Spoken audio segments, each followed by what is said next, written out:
itself on the issue of slavery, why it is that in popular culture, even in the non-West, where in some cases slavery still exists, and in most near slavery is the norm for millions, such as in many parts of Asia. Have you ever wondered why it is that all we hear about in pop culture is the Atlantic slave trade, and even of that, which involved the Spanish and Portuguese more than even the British? All we seem to hear about is the slavery that was in Anglo culture. Although we do never hear about the countless millions of white slaves and indentured servants who were from island Britain. Well, why is that? This is an issue that can be explored to uncover the deeper issue of the Western nihilistic mindset of the modern world. In this episode of Racism, Not Just White People, I will first outline some of the brief points and facts regarding the issue of slavery and white victims of it. William of Normandy conquered England in 1066, but according to the Domesday Book census in 1086, 10% of the country's population was enslaved. Following the Cromwellian conquest of Ireland, as many as 100,000 men, women and children were enslaved and transported to the colonies in British West Indies and British America. At least two sources that I found claim that over half of all white immigrants to colonial America during the 17th and 18th centuries consisted of indentured servants, which is a nice way of referring to slaves. In 1807, following many years of lobbying by the abolitionist movement, the British Parliament voted to make the slave trade illegal anywhere in the empire. Thereafter, Britain took a prominent role in combating the trade, although it took another generation before slavery itself was abolished. Between 1808 and 1860, the West African Squadron seized approximately 1,600 slave ships and freed 150,000 Africans who were aboard. Action was also taken against African leaders who refused to agree to British treaties to outlaw the trade. For example, against the usurping King of Lagos, deposed in 1851. Anti-slavery treaties were signed with over 50 African rulers.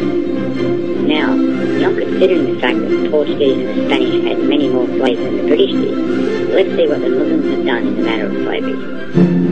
Male slaves were employed as servants, soldiers or labourers, while female slaves were traded to Middle Eastern countries and kingdoms by Arab, Indian or Oriental traders, some as domestic servants, others as sex slaves.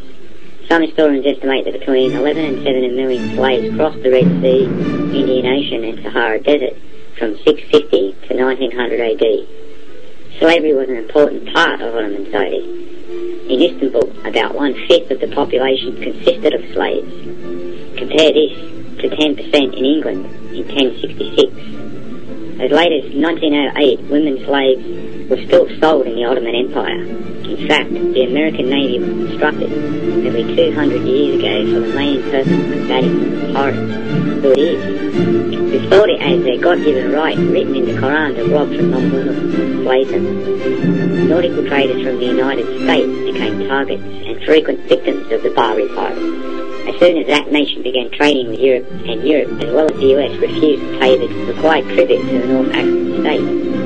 Payments in ransom and tribute to the Barbary states amounted to 20% of the United States government annual revenues in 1800, until the US constructed their navy.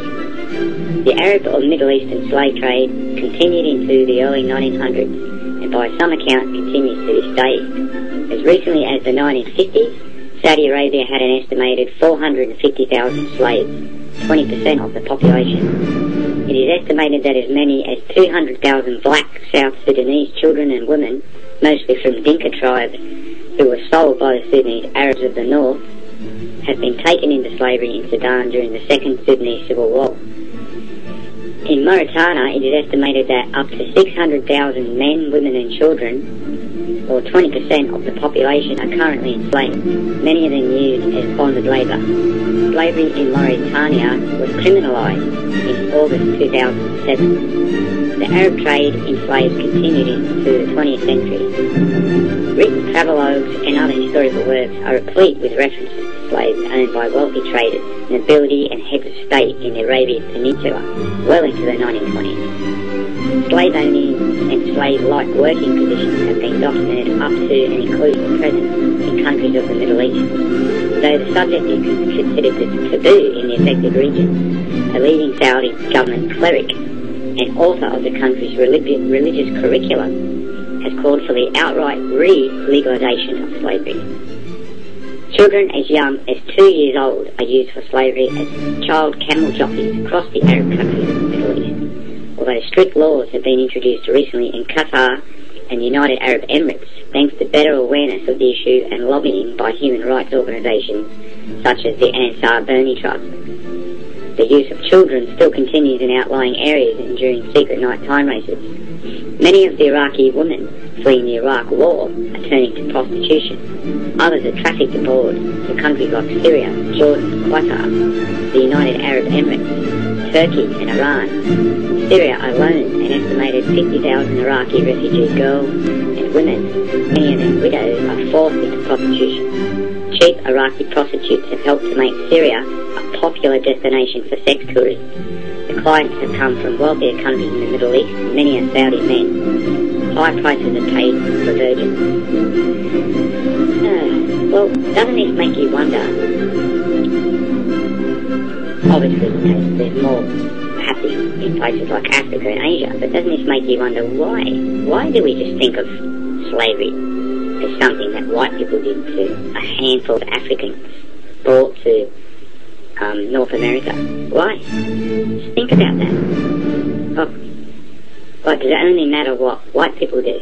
Is that the only crime? Like, a white person is only capable of committing a crime, which would indicate that they're the only ones who have agency. Well, think about it like this. If you get a dog that bites somebody, you're not going to walk around thinking that the dog did it on purpose. You're just going to think it's in its nature. Well, they must, these people, these left-wing people, they must think the same thing of other cultures, non-Western, non-white cultures. They must, because why else don't they talk about it? Why is it not an issue? Why would, for instance, black people in America today talk about repatriation and, compensation for the slave days, when at the same time there were heaps of people who were white who were used as slaves, near slaves, forced labour and slave labour. Like, why is it they just get to be remembered, or want everyone to remember it?